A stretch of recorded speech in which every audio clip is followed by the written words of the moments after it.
I should have trusted my gut when I pulled into that motel. The place looked like it hadn't seen a fresh coat of paint since the 70s. That flickering neon sign was casting more shadows than light. But after 12 hours driving through nothing but scrubland, I didn't have much choice. The night clerk, name tag said Marty, barely looked up from his crossword. Just slid the register across the counter without a word. The pen was warm and sticky in my hand, like someone had been holding it too long. Room 12, Marty said, tossing me a brass key that looked like it belonged in a museum. Ice machines broke. Don't use the phone. The room smelled wrong the second I opened the door. Not just musty, but with this weird metallic undertone, like someone had scrubbed the place down with old pennies. The AC rattled like it was full of rocks, but at least it worked. I dropped my duffel bag on the bed and immediately regretted it. The mattress sagged, like it had given up on life years ago. But that's when I noticed the stains. Faint, rust-colored streaks on the carpet near the bathroom door. They formed a weird pattern, almost like someone had dragged something heavy. I told myself it was probably just spilled soda. The shower took 5 minutes of the faucet screaming before any hot water came out. The tiles were cracked, with black mold growing in the grout lines. I kept the shower quick, trying not to think about how the drain gurgled. But that wasn't the only strange thing. I was just drifting off when the scratching started. At first I thought it was the AC acting up again, but this was different. A slow, deliberate scraping sound, coming from inside the wall behind the bed. Not random like an animal would make. More like someone running their fingernails down the other side of the drywall. I sat up so fast my neck popped. The digital clock read 2:17 a.m. The scratching stopped for a second, then started again, moving left to right this time. I could hear it clear as day now, the dry rasp of something hard dragging across plaster. My mouth went dry. I grabbed my phone, thumb hovering over 911. But what would I say? There's scratching in my motel wall? Then came the smell. That metallic tang from earlier, but it was stronger now, mixed with something sweet and rotten, like meat left in the sun too long. I pressed my ear to the wall and nearly gagged. The plaster was warm to the touch, and the scratching was answering me. Every time I moved, it moved. When I held my breath, it stopped. My hands shook so bad, I could barely grip my car keys. I threw my stuff back in the duffel bag. I didn't care about losing the room deposit. I needed to be anywhere but here. The doorknob wouldn't turn. I yanked at it hard enough to hurt my shoulder, but not locked. It was just stuck. The scratching in the wall got louder, faster, like whatever was making it knew I was trying to leave. That's when I saw the wallpaper near the bathroom door was peeling. Not from age, but from underneath. Like something had been pushing at it from inside the wall. A dark stain spread across the floral pattern as I watched, seeping through the paper and spreading fingers. I kicked the door hard near the knob. On the third kick, it flew open so fast I nearly fell into the parking lot. I didn't stop running until I was in my car with the doors locked. As I peeled out of the parking lot, I caught one last look at room 12. The light was on now, though I knew I'd turned it off, and silhouetted against the thin curtain was something tall, too tall, standing perfectly still by the bed. I called the police from a gas station 20 miles down the road. They said they'd check it out, but when I called back the next day, the cop I spoke to got real quiet. "Sir, the Desert Rose has been closed since 2012, he said. "There's no night clerk working there." I was on shock. It's impossible for a motel to disappear in one night. I drove past it last month.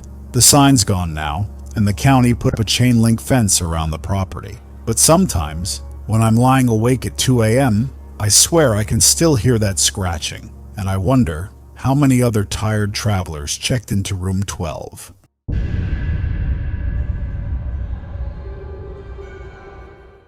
My wife Emily and I needed this getaway. Between her nursing shifts and my accounting job, we hadn't taken a real vacation in 3 years. When we found Pineview Lodge online, those pictures of cozy cabins nestled in the mountains, it seemed perfect. The place looked nice enough when we pulled up, the kind of rustic charm city folks like us eat up. The manager, an older guy named Carl, with a limp, gave us the key to room 7. "Quietest spot on the property," he said. "You'll sleep like babies."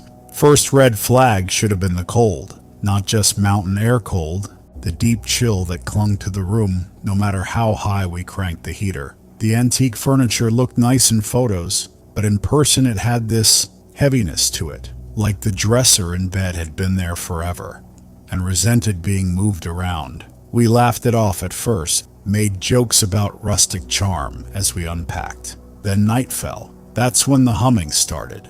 At first it was so faint I thought it was the wind through the pines. But Emily heard it too, this high wavering tune coming from beneath the floorboards. Not quite a song, more like someone trying to remember a song. We checked under the bed like idiots, finding nothing but dust bunnies and a single small shoe. It looked old, like something from the 50s. I called the front desk. Carl answered on the first ring, like he'd been waiting. "Probably just the pipes," he said after we told him. But I could hear something in his voice, not surprise, more like resignation. The humming got clearer around 2 a.m. A lullaby, one of those old ones my grandma might sing. Emily grabbed my arm so tight it hurt. "That's not the wind," she whispered. Morning brought some relief. Sunlight made everything seem less creepy. We almost convinced ourselves we'd imagined it.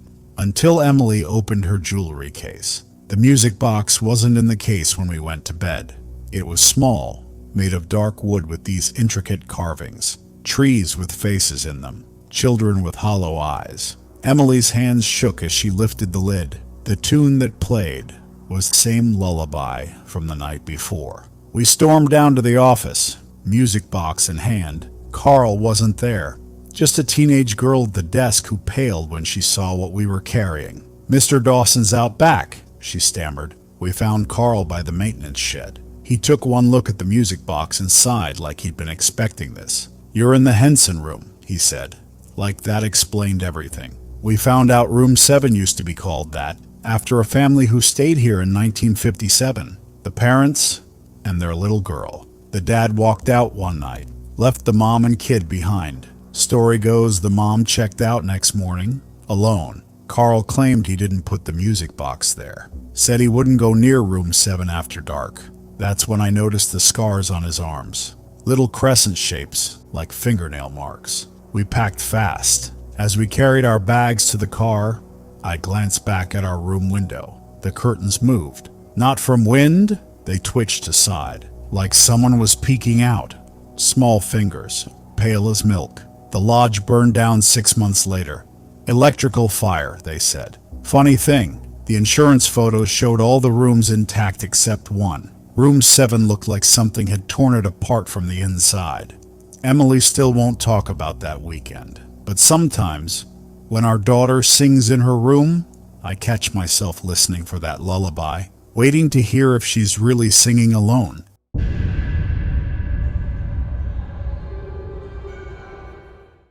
The Sunset Motel looked like the kind of place people go to disappear. That flickering neon sign missing half its letters. My GPS had lost signal about 20 miles back. I had a meeting at 7 a.m., so I didn't have much choice but to stop. The office smelled like cigarettes and something worse. Like old meat left in a hot car. The clerk, a guy named Ray with nicotine stains on his fingers, didn't even look up. Just slid a registration card across the counter. The pen had teeth marks on it. "Room 4, Ray said, tossing me a key attached to a plastic tag. "Don't use the phone." Waters browned for the first minute. Room 4 smelled like mildew and industrial cleaner that wasn't doing its job. The carpet was damp under my shoes. The bedspread had these suspicious stains that formed weird patterns if you stared too long. I dropped my suitcase on the bed and heard something crunch underneath. Looked down to see dead roaches in the sheets. The TV only got one channel, just static with these flashes of people's faces, their mouths open like they were screaming. I turned it off quick. That's when I noticed the mirror above the dresser was cracked. A perfect star shape right in the center, like someone had punched it. I was almost asleep when the knocking started. 3 slow, heavy bangs on the door. Not the quick rap of a neighbor asking for sugar. This was deliberate. like someone counting. I sat up so fast I got lightheaded, peeked through the peephole. Nothing but the empty walkway. Then it came again. It was louder this time. The whole door shook in its frame. Mark? My blood turned to ice. That voice, it wasn't right. Too low, too wet, like the person was talking around a mouthful of something. And how the hell did they know my name? I didn't answer. Just backed away from the door, my hands shaking so bad I could barely grip my phone. 911 was already dialed, my thumb hovering over the call button. But the knocking came again, harder this time. The cheap wood of the door flexed inward with each impact. Mark. It was closer now, right against the door. I could hear breathing, this ragged, uneven sound like a broken air conditioner. I threw my weight against the dresser, shoving it in front of the door. The thing on the other side stopped knocking. For 1 second, I thought maybe it had left. Then the entire door shuddered like something huge had thrown itself against it. The dresser screeched across the floor an inch. The deadbolt held, but just barely. That's when I saw the shadows under the door. Not just darkness, moving darkness. Like smoke, but thicker. It seeped in slowly, spreading across the carpet toward the bed, the window. That was my only way out. I yanked the curtains open and froze on a face pressed against the glass. Not human, it was too long. The skin was gray and peeling, like old wallpaper. Its mouth stretched wide in what might have been a smile, showing teeth filed to points. It whispered my name again, and this time, I recognized the voice. It was mine. The police found my rental car still parked at the Sunset Motel. They said the place had been abandoned after 2 people went missing since 2008. No clerk, no records of anyone named Ray working there. But here's what keeps me up at night. When they dusted for prints in room 4, they found mine everywhere. On the walls, the ceiling, even inside the closet. Like I'd been trapped in there for a long, long time.